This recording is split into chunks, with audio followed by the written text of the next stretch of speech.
새벽 예배를 하나님께 드리도록 하겠습니다. 다 같이 사도신경으로 신앙 고백을 드립니다. 전능하사 천지를 만드신 하나님 아버지를 내가 믿사오며 그 외아들 우리 주 예수 그리스도를 믿사오니 이는 성령으로 잉태하사 동정녀 마리아에게 나시고 본디오 빌라도에게 고난을 받으사 십자가에 못 박혀 죽으시고 장사한 지 사흘 만에 죽은 자 가운데서 다시 살아나시며 하늘에 오르사 전능하신 하나님 우편에 앉아 계시다가 저리로서 산자와 죽은 자를 심판하러 오시리라. 성령을 믿사오며 거룩한 공회와 성도가 서로 교통하는 것과 죄를 사하여 주시는 것과 몸이 다시 사는 것과 영원히 사는 것을 믿사옵나이다. 아멘. 우리 찬송가 369장 죄짐 맡은 우리 구주 어찌 좋은 친구인지 함께 찬양 드리시겠습니다.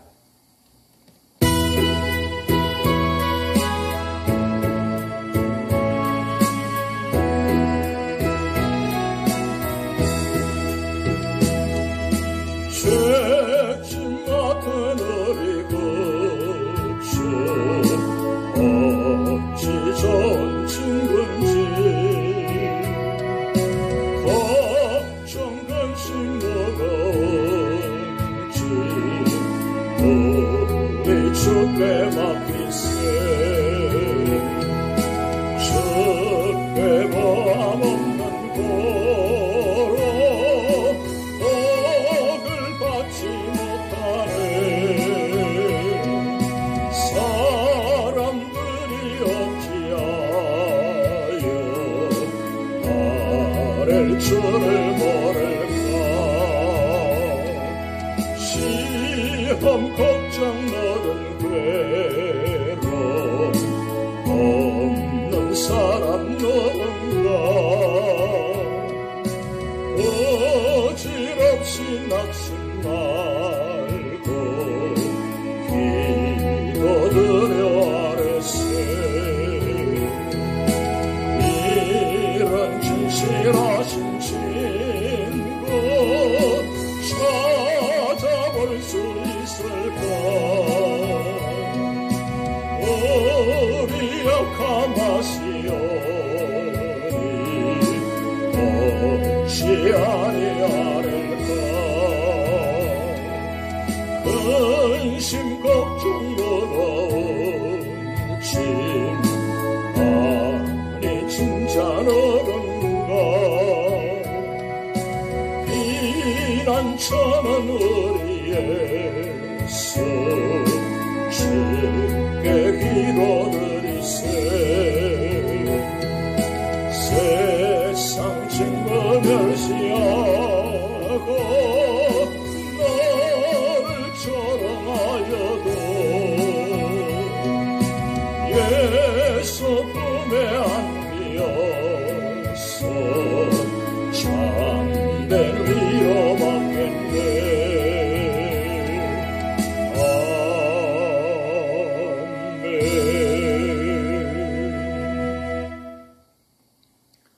오늘 우리 교회에 주신 하나님 말씀은 창세기 42장 1절에서 38절 말씀입니다. 그때에 야곱이 애굽에 곡식이 있음을 보고 아들들에게 이르되 너희는 어찌하여 서로 바라보고만 있느냐. 야곱이 또 이르되 내가 들은즉 저 애굽에 곡식이 있다 하니 너희는 거리로 가서 거기서 우리를 위하여 사오라. 그러면 우리가 살고 죽지 아니하리라 하며 요셉의 형 10사람이 애굽에서 곡식을 사려고 내려갔으나 야곱이 요셉의 아우 베냐민은 그의 형들과 함께 보내지 아니하였으니 이는 그의 생각에 재난이 그에게 미칠까 두려워함이었더라. 이스라엘의 아들들이 양식 사러 간 자 중에 있으니 가나안 땅에 기근이 있음이라. 때에 요셉이 나라의 총리로서 그 땅 모든 백성에게 곡식을 팔더니 요셉의 형들이 와서 그 앞에서 땅에 엎드려 절하며 요셉이 보고 형들인 줄을 아나 모르는 체하고 엄한 소리로 그들에게 말하여 이르되 너희가 어디서 왔느냐? 그들이 이르되 곡물을 사려고 가나안에서 왔나이다. 요셉은 그의 형들을 알아보았으나 그들은 요셉을 알아보지 못하더라. 요셉이 그들에게 대하여 꾼 꿈을 생각하고 그들에게 이르되 너희는 정탐꾼들이라 이 나라의 틈을 엿보려고 왔느니라. 그들이 그에게 이르되 네 주여 아니니이다. 당신의 종들은 곡물을 사러 왔나이다.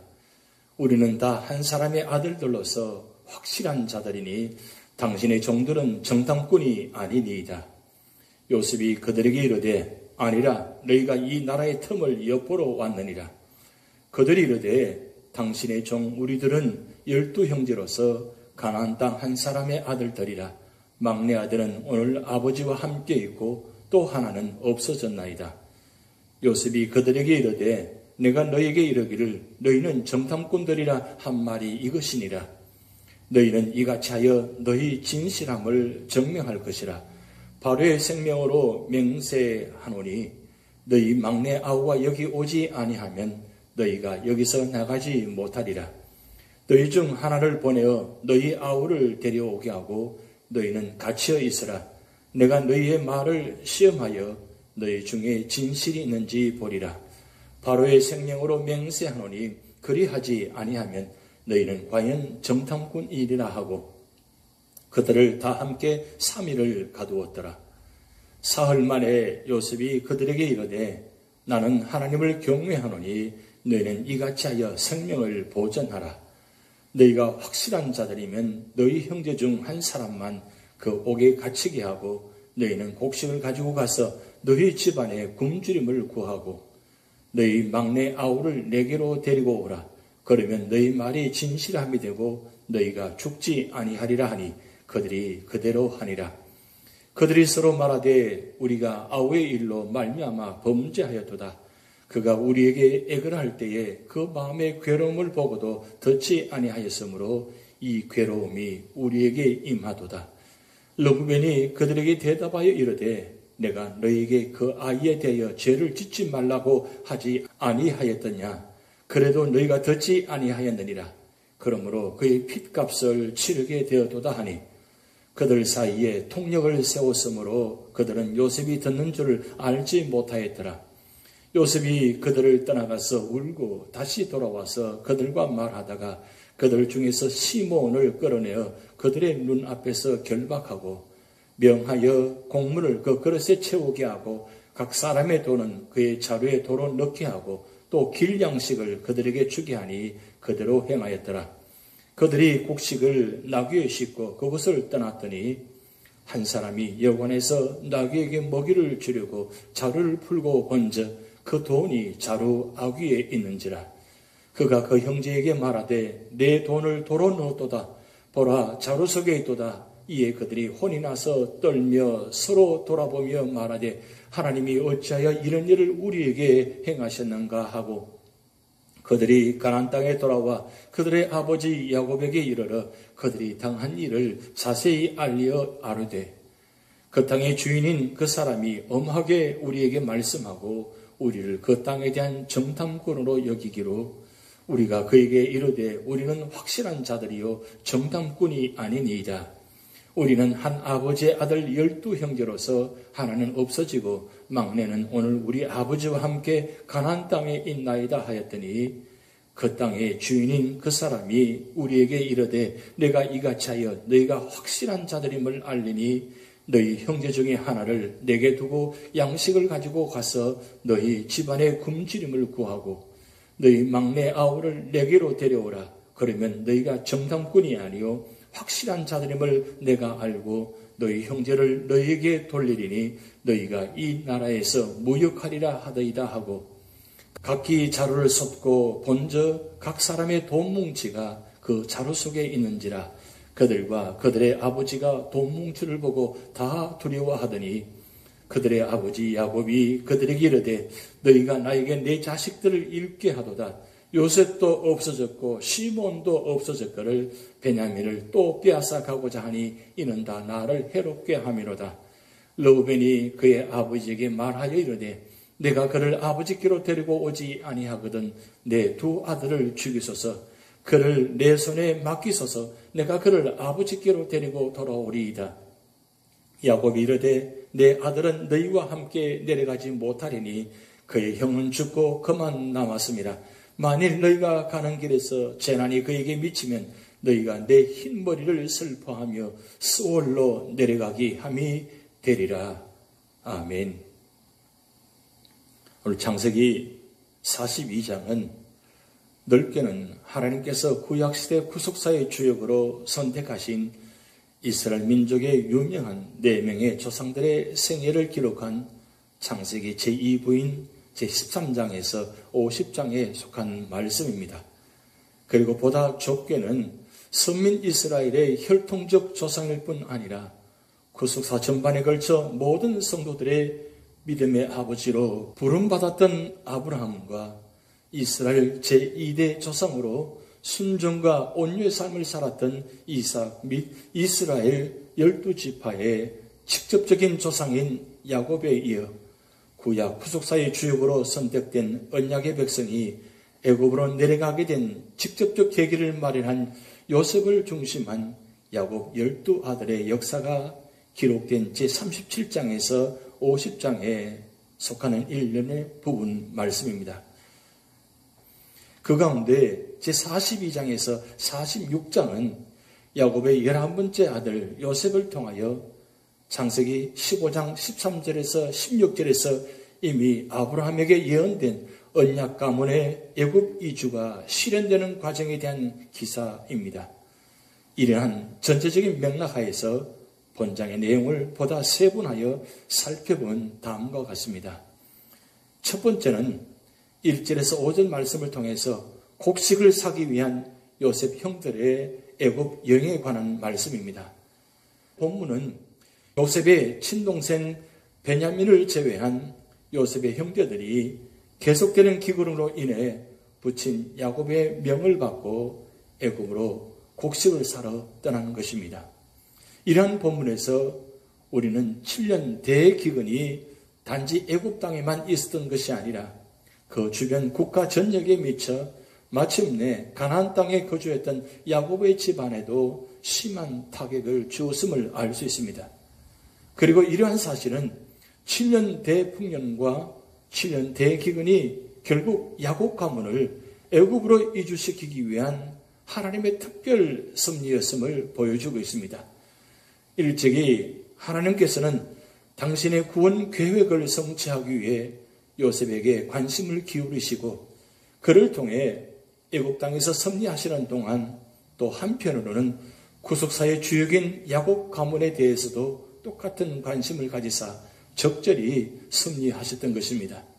그리하여 이제 본문에서는 요셉의 이야기와 야곱 가문의 이야기가 다시 하나로 합쳐져 이스라엘의 구원인에는 대주제를 형성하고 있는 것입니다. 이러한 사실은 인류를 통한 하나님의 섭리는 철저히 선민 중심으로 역사한다는 사실을 보여주고 있습니다. 한편 가나안 땅은 약속의 땅임에도 불구하고 아브람, 이삭, 야곱 3대 족장들은 그들 생애에 모두 대기근으로 인하여 큰 환난과 시련을 겪습니다. 이러한 사실은 성도들이 이 세상에서는 참된 안식을 얻을 수 없다는 것과 이 세상은 성도들의 안식의 장소가 아니라 영원한 하늘 가나안 곧 하나님 나라로 나아가기 위한 연단의 장이라는 사실을 깨닫게 해주고 있습니다. 두 번째로는 6절에서 25절 말씀을 통해서 요셉과 형들의 재회와 형들에 대한 요셉의 시험에 대한 말씀입니다. 본문은 요셉과 형들의 재회와 형들을 요셉이 시험하는 장면입니다. 본문을 좀 더 구체적으로 살펴보면 먼저 6절에서 8절은 요셉과 형들의 상봉 장면을, 9절에서 17절은 요셉이 형들을 시험하는 장면을, 18절에서 25절은 요셉이 시므온만 억류하고 나머지 형들에 대해서는 조건부로 귀향시키는 장면을 각각 보도하고 있습니다. 실로 요셉과 형들의 상봉은 요셉이 형들에 의해 애굽으로 팔려온 지 20여 년의 세월이 흐른 뒤에야 이루어졌습니다. 따라서 과거지사야 어찌되었든 간에 요셉으로서는 격한 감정이 일어나기에 충분했습니다.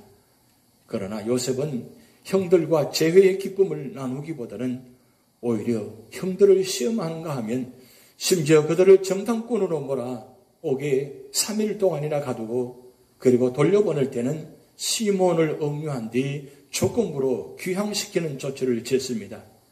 따라서 이러한 요셉의 행동은 얼핏 너무 냉혹하게 보일 수도 있습니다. 그러나 이러한 요셉의 행동은 성숙한 신앙을 소유한 자의 사려 깊고 지혜로운 행동이었습니다. 왜냐하면 요셉과 형들이 진정한 화해를 이루고 결과적으로 요셉을 애굽에 먼저 보낸 하나님의 뜻을 이루기 위해서는 형들의 지난날의 잘못에 대한 회개가 선행되어야 했기 때문입니다. 만약 요셉이 성급하게 자신의 신분부터 밝혔다면 형들은 지난날의 잘못으로 인하여 보복에 대한 두려움으로 요셉을 기피하거나 아니면 최고 권력자의 형제라는 신분을 내세워 애굽에서 방제하게 행동할 가능성이 없지 않은 바, 이는 모두 야곱 가족을 애굽으로 이주시키고자 하는 하나님의 구속사적 계획에 손상을 입힐 우려가 있었던 것입니다. 이에 요셉은 때가 되면 하나님의 섭리로 형제들을 기쁨으로 대면하게 될 것을 확신하며 사사로운 감정을 억누르며 참았던 것입니다. 이런 요셉의 형들이 지난날의 잘못을 뉘우치는 소리를 듣고 울었던 사실로 입증된 것입니다. 한편 오래전 가나안에서 요셉이 꾼 첫 번째 꿈은 그의 형들이 요셉에게 절을 함으로써 성취되었습니다. 일찍이 형들은 어린 요셉을 먼 이역 땅에 팔 때 분명 요셉의 꿈이 산산이 깨어진 것으로 간주했을 것입니다. 그렇지만 하나님은 오히려 형들의 그러한 행동을 통하여 그의 꿈을 더욱 빨리 성취시켰던 것입니다.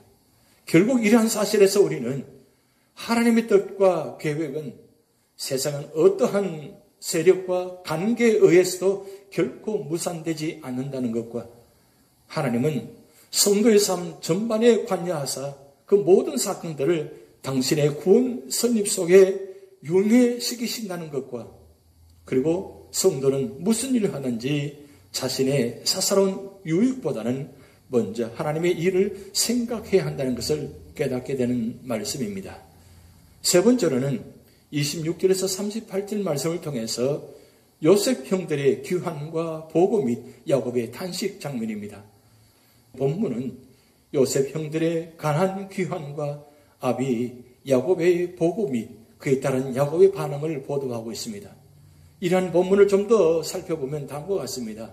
먼저 26절에서 28절은 시몬을 애굽 땅에 볼모로 남겨둔 채 곡식을 사가지고 가나안 귀환길에 오는 요셉의 형들이 곡식 자루에서 곡식 구입대금으로 지불한 돈을 객점에서 발견하고 헌절한 사실에 대한 언급입니다. 다음으로 29절에서 34절은 요셉의 형들이 가나안으로 귀환하여 그 아비 야곱에게 애굽에서 있었던 일을 보고한 사실에 대한 언급입니다. 이어서 35절은 요셉의 형들이 자신들의 곡식 자료에서 돈 뭉치를 발견하고 두려워한 사실에 대한 언급이고 끝으로 36절에서 38절은 야곱이 아들들의 비보와 곡식 자료에서 발견한 돈 뭉치로 인하여 탄식한 사실에 대한 언급입니다. 여기서 보듯이 비록 애굽의 총리가 된 요셉이 동생 베냐민을 만나보기 위해 그 형들을 침집 시험한 결과라 할지라도 요셉 형들의 보고로 인해 야곱은 큰 고통과 비통 속에 빠지고 맙니다. 즉 야곱은 사랑하는 요셉을 잃고 이제는 시몬까지 잃었을 뿐만 아니라 사랑하는 아내였던 라헬의 남은 핏줄인 베냐민마저 떠나 보내야 한다는 자신의 힘으로서는 어찌해 볼 수 없는 힘 앞에서 무력함을 느끼고 크다는 고통을 느낄 수밖에 없었던 것입니다. 이처럼 그 노년에 이르기까지 당하는 야곱의 고통은 어쩌면 약 반세기 전 아비와 형을 속여 장자의 축복을 빼앗은 결과에 대한 응보적 대가라 볼 수 있습니다. 하지만 이러한 야곱의 고통을 단지 그의 죄악에 대한 응보적 보응만은 결코 아닙니다. 파란만장한 인생을 통해 야곱이 겪은 모든 역경과 고통은 하나님께서 야곱을 계속 성화시키기 위한 연단의 과정이요 섭리의 결과였던 것입니다.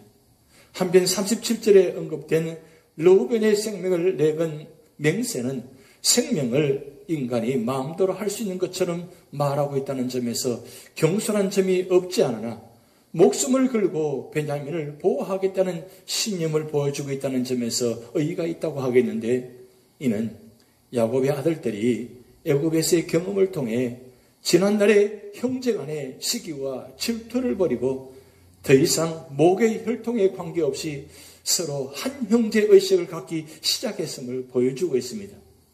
여기서 우리는 이스라엘 12지파 연합 공동체를 탄생시켜 그들을 통해 당신의 구속 계획을 이루시려는 하나님의 오묘하신 섭리를 다시 한번 발견하게 됩니다. 하나님은 오늘날에도 예수 그리스도를 통해 이룩된 택한 자의 구속을 완성시키기 위해 인간사 깊숙이 개입하여 섭리하시는 것입니다. 그런즉 성도들은 매 순간 하나님의 주권적 섭리를 인정하고 하나님의 뜻에 순종하는 삶을 살아야 할 것입니다. 오늘 창세기 42장의 교훈을 살펴보면 첫 번째는 하나님의 뜻은 이루어진다는 사실입니다. 요셉의 꿈은 하나님께서 주신 꿈이었습니다. 그 꿈은 22년 만에 이루어졌습니다. 하나님 뜻은 비록 더디게 보일지라도 반드시 이루어진다는 사실입니다. 이사야 46장 10절 말씀은 내가 종말을 처음부터 구하며 아직 이루지 아니한 일을 옛적부터 보이고 이르기를 나의 모략이 설 것이니 내가 나의 모든 기뻐하는 것을 이루리라 하였노라고 말씀했습니다. 오늘날 하나님의 약속은 주 예수님의 재림과 몸의 부활과 영광의 천국입니다. 우리는 고난 중에도 낙심치 말고 성경에 증거된 하나님의 약속들을 굳게 붙들고 참고 기다려야 할 것입니다. 두 번째는 우리는 죄를 철저히 회개하고 버려야 한다는 사실입니다. 형들은 22년 전의 잘못을 기억하고 뉘우쳤습니다. 죄의 기억과 양심의 가책은 오래갑니다. 그들은 하나님의 징계를 통해 죄를 깨달았습니다. 사람의 양심의 가책은 하나님의 기억을 반영하는 것입니다. 우리는 죄를 짓고 잊어버릴지 모르나 죄는 우리에게 상처를 입은 자의 기억 속에 오래 남으며 무엇보다 하나님의 기억 속에 영원히 남을 것입니다. 죄인은 용서받지 않으면 마지막 날에 하나님의 공의의 보응을 받을 것입니다. 그러므로 우리는 우리의 죄들을 미리 철저히 회개하고 청산하고 정리하고 하나님의 용서를 받아야 할 것입니다. 오늘 창세기 42장의 말씀을 통해서 다시 한번 하나님의 놀라운 섭리를 바라보며 하나님의 뜻은 반드시 이루어진다는 사실과 그리고 그 과정 속에서 잘못한 것이 있으면 반드시 회개해야 한다는 사실을 말씀하고 있습니다. 사랑하는 성도 여러분, 오늘 우리 삶의 자리에 하나님 뜻을 바라보면서 로마서 12장 2절 말씀처럼 너는 이 세대를 본받지 말고 오직 마음을 새롭게 함으로 변화를 받아 하나님의 선하시고 기뻐하시고 온전한 뜻이 무엇인지 분별하라고 말씀하셨습니다. 날마다 하나님 뜻을 분별하며 믿음으로 승리하시기를 주님의 이름으로 축복드립니다. 기도하시겠습니다. 하나님 아버지, 오늘 요셉과 형들의 만남을 보았습니다. 22년 전에 그토록 가혹하게 동생을 버린 그들, 22년 만에 만난 그 형들과 동생의 만남 속에 하나님의 섭리를 다시 한번 깨닫게 됩니다. 오늘 우리 삶의 자리에 언제나 하나님 뜻을 분별하며 또한 말씀대로 살게 하시고 언제나 하나님만 바라보며 하나님만 믿고 의지하며 하나님 뜻을 분별하며 말씀대로 살아가는 믿음의 성도들 가정되도록 인도하여 주시옵소서. 오늘도 우리 삶의 자리에 아픔과 고통과 어려움이 있습니다.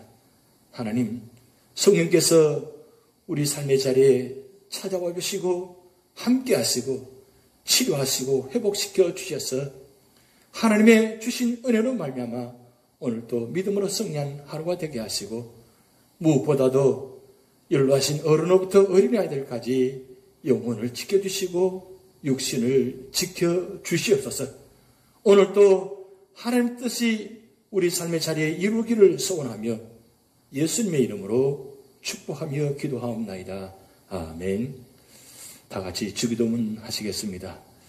하늘에 계신 우리 아버지여, 이름이 거룩히 여김을 받으시오며 나라에 임하옵시며 뜻이 하늘에서 이룬 것 같이 땅에서도 이루어지이다. 오늘날 우리에게 일용할 양식을 주옵시고 우리가 우리에게 죄진 자를 사하여 준 것 같이 우리 죄를 사하여 주옵시고 우리를 시험에 들게 하지 마옵시고 다만 악에서 구하옵소서. 대개 나라와 권세와 영광이 아버지께 영원히 있사옵나이다. 아멘.